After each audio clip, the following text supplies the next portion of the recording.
La petite cuillère. Je suis allée au restaurant avec quelques amis il y a quelques jours, et j'ai remarqué une petite cuillère dépassant de la poche de notre serveur lorsqu'il nous a tendu les menus.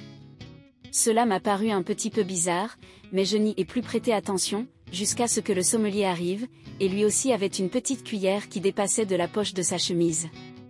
J'ai regardé autour de moi, et tous les employés étaient équipés de la sorte.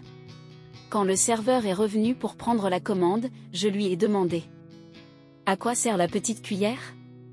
Eh bien, notre patron a récemment fait appel aux experts en productivité d'Albert Andersen afin de passer en revue toutes nos procédures de travail, et après des mois d'analyse statistique, ils en ont conclu que nos clients font tomber par terre leur petite cuillère 73% plus souvent que les autres couverts, selon une fréquence de 3 cuillères par heure et par poste de travail.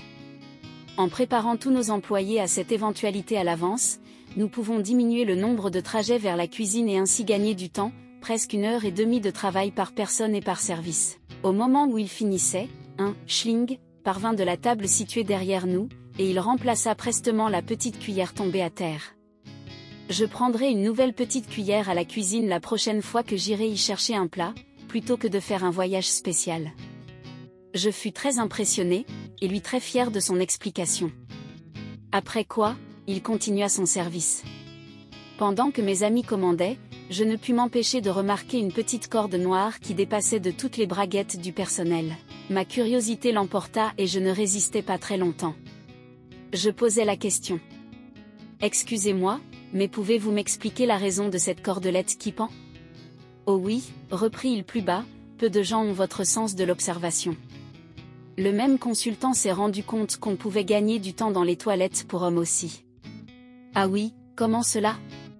Vous voyez, en attachant une cordelette au bout de votre sexe, on peut le sortir dans l'urinoir sans se servir des mains, et par là éliminer le besoin d'aller se laver les mains, ce qui diminue de 93% le temps passé aux toilettes. Et oui, cela a du sens, mais après avoir mieux réfléchi, je ne pus m'empêcher de lui demander: comment faites-vous pour le rentrer dans votre pantalon? Il me murmura alors: je ne sais pas comment font les autres, mais moi, je me sers de ma petite cuillère. N'oublie pas de t'abonner.